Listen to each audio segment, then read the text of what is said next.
y'all, this is going to be a reading vlog. I'm going to be talking about the Spanish Love Deception. It's a romance that I'm reading right now. This one is super hyped up and I'm a little bit over the halfway point right now, and I just wanted to go ahead and press record and just kind of talk about some of my feelings and document how I'm feeling through the rest of the book as I finish it, because to be completely honest, I'm not loving it. They say that it is, you know, a enemies to lovers, a fake dating, and a slow burn romance. But I am still gonna keep an open mind that it can pick up sometime soon. And yeah, so I will update you whenever I read a little bit more of this. But for now, I'm gonna go record an intro for a vlog I'm gonna do for another book. So see you soon.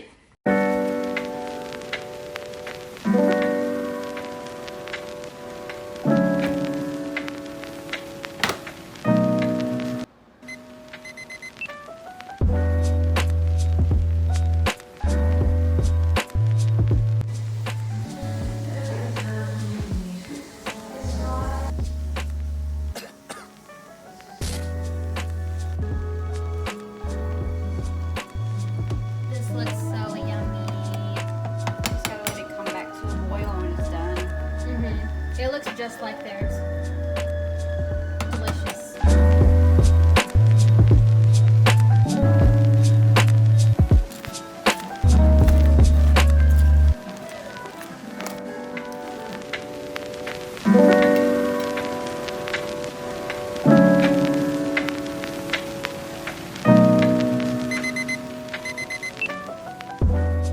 So we made some soup. This is the copycat recipe for the zuppa toscana soup from Olive Garden. And then we also have a little salad here that's just like their salad, except we put a lot more olives on ours than they do. And then got some garlic bread there. Okay, so I was just in the middle of eating and I had to stop and I had to start recording because I'm watching Jack Edwards. I read 7 romance books in 7 days to fill the void. And one of the books that he read is The Spanish Love Deception. And I just want you guys to listen to this because I just started applauding in my room. The most confused I've ever been about a book having so much hype. Maybe we got lost in translation. Maybe I asked for too much. This thing was not a masterpiece. And I will tear it all up. In my humble opinion. This is dog shit. So we basically have these 2 office workers, and the male love interest in this book is just a personality vacuum. They could have replaced him with a blow-up doll and it genuinely wouldn't have made a difference. Look at this story. Even the author was struggling to describe this man in an interesting way. I think she must have used the term ocean eyes at least 25 times. Exactly. I am so happy that he said that because everybody that I have watched has liked this book, except him and a Clockwork Reader. I think I'm gonna DNF it. I think that this was a sign from Jack Edwards and Jesus to DNF. Thank you so much to Jack Edwards. Seriously, this made my entire day that he hated on the Spanish Love Deception, but he does like the hating game.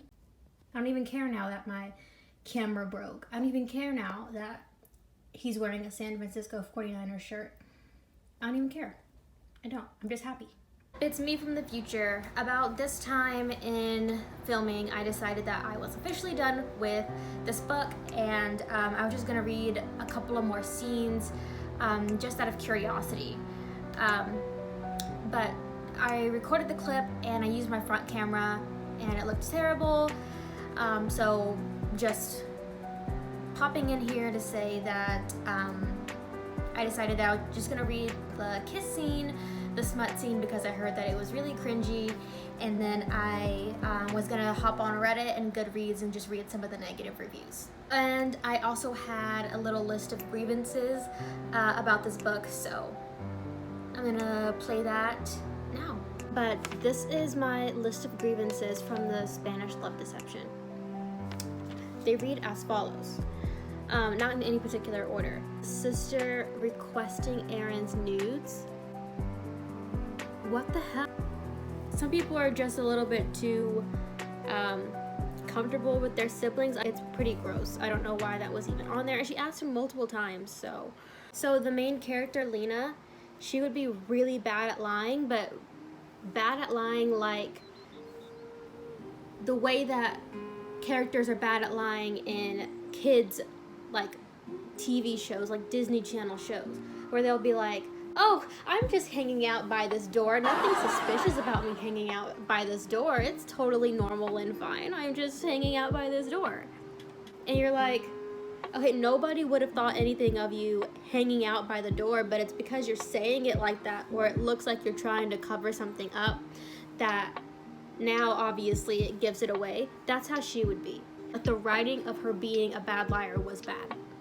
With the love interest, Aaron, I ended up pulling the part where I felt like he was being really rude to her, and she's freaking out about having to lie to her family. She's like, I can't do it. She said, his voice hardened. Catalina, stop being ridiculous. Contrary to the gentle grip of his fingers, his command was blunt. Insensitive, considering he was talking to a woman on the verge of flipping out. Aaron didn't stick up for her when the sexist coworker was being an asshole. This one really bothered me. It was like the first time that I was bothered by something that Aaron did.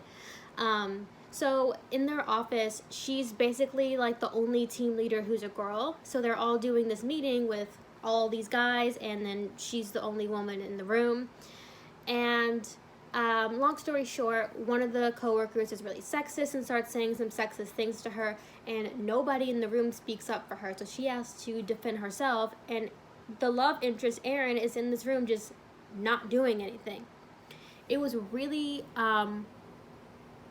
unattractive, and immediately puts me, like, it makes me not want to root for him, and makes me not want to root for them, because no woman deserves to sit there with a room full of guys who can shut another guy down because they're the ones in the privileged position of not having to be on the defense right now, and they could straight up just like tell their coworker something and totally shut it down, and none of them did anything. And so she brings it up a little bit later to him, and he says, well, I thought that you could handle yourself. And then the last thing that I have for now is Lina didn't turn around in the beginning scene. So literally at the beginning of the book, the opening line is Aaron just telling Lina, oh, I'll go to the wedding with you. She actually refuses in the opening scene to turn around and talk to him. So he literally talks to her back while she talks. So she's talking to her friend, and then he's behind her, and she won't turn around to talk to him because she feels like he's being rude. Girl, if y'all don't like each other and he's saying something to you, just turn around and say, like, okay, thanks for the offer, but, like, please leave me alone. This is not your business. I wasn't talking to you. But she just handled it very childish, and that didn't make me like her. So now I have two characters that I don't like, and also who have no tension, no chemistry. So why would I want to root for them together? And why would I want to root for them, like, even in their own individual lives in any way? So I just scrolled forward a few pages, and I seem to already be on the part. It's around 294. He says, good girl, keep them closed. He brushed another open-mouthed kiss as a reward. We'll play this game a little longer. My stomach plummeted to my feet in response. Well, my stomach just plummeted into my asshole because this is making me sick. And then she says, I felt him fisting the fabric of my shirt. He did what? No, he says, I'm going to kiss you. And then there's all these paragraphs of her describing, like, I guess they're trying to build up the anticipation, but really it's just annoying. She's like, and I wanted it so badly. His neck, his lips, his jaw, the little wrinkle between his brows, my heart, my hips, my body, my love. They don't end up kissing in this chapter, actually.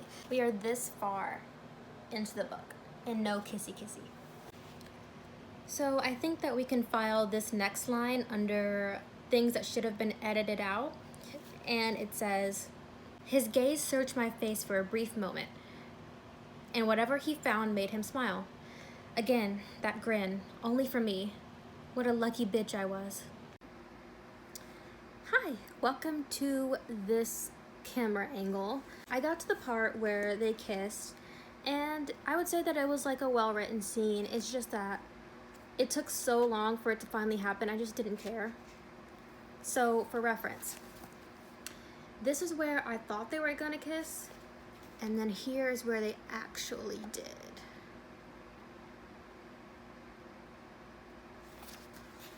Here. This is just going way too slow. But yeah, I would say that scene was pretty good, but just took way too long to get there. Okay, so I just want the records to show that he did tell her, Aaron needed my breast leisurely. I guess they're trying to establish that he's very like strong and dominant, but it's just off-putting.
Stuff they say, I can't help myself from reading it like a vampire. Like I underlined a few things. I'm just gonna read them for you.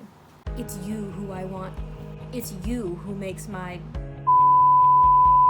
and it's you who makes my heart want to break out of my chest. It's me you need. Look at you at my mercy, just where I wanted you all this time. That one sounds creepy. I've completed my journey with the book and decided to just put it down. So right now I have Goodreads pulled up, and I just have some of the 1-star reviews pulled up, and I just want to read some of them, see if anybody else shares the same opinions that I do. Somebody said they DNF'd at 8%, and that is really relatable. Somebody said, this whole book could have been avoided had Aaron just asked Lina on a damn date in chapter 1. Exactly. Someone said, this book is a scam. Someone said they're crashing out at nearly 2/3 in. That's about where I crashed out at. No one stood up for Lina. Okay, so I'm not the only person who was annoyed at that. Someone said his eye color was mentioned 90 times. You know, I've also heard up to 119. Okay, so let me go to Reddit.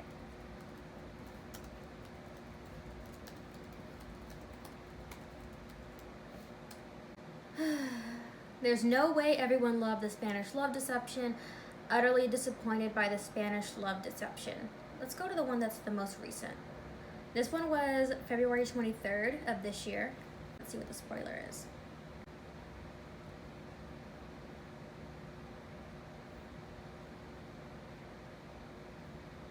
They also said, hey, why no one spoke up about the sexism in the workplace before? I understand thinking that the FL, I don't know what FL means.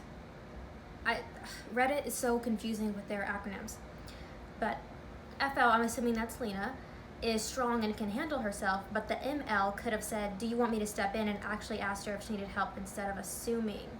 It's also like the bare minimum isn't standing up and confronting other men one of the first things men are supposed to do. The more I think about it, the more reasons I can find to get annoyed at this book.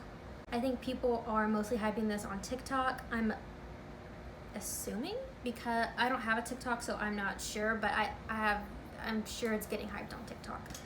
But I do want to just take a second and say that it's really good for Lina that she actually self-published this book.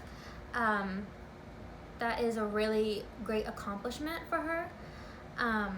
But I will say that I think this book needed to be edited down a lot, and if she had gone traditionally published, I mean, I don't know anything about the book publishing industry, but I'm assuming if she had gotten traditionally published, that the book would have been a lot more concise. We wouldn't have had however many references to Aaron's ocean eyes, and it just would have been a better story overall. It didn't need to be this long at all. It was way too drawn out and way too simple in some parts, and some of the dialogue was awkward in English, but I mean, that can be forgiven.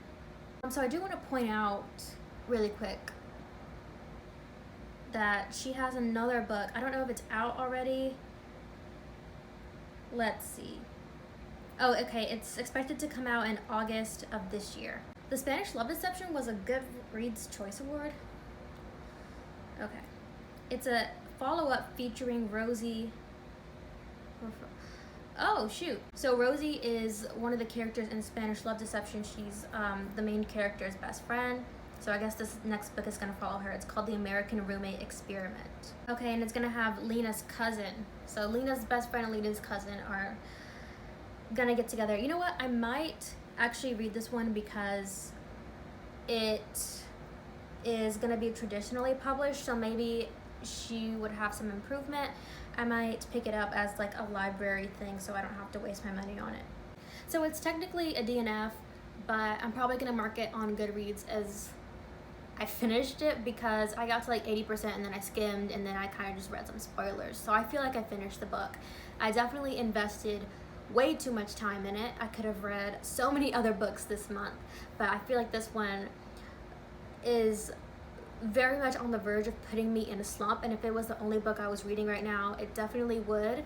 That's about it. So thank you guys so much for watching this video. I hope you found it entertaining, and if you want to, you can leave a comment telling me what your opinions on Spanish Love Deception were. I would love to hear, because this book is kind of polarizing and very hilarious. So yeah, you can leave a comment if you want. You can also thumbs up the video if you liked it, and subscribe if you want. Alright, bye.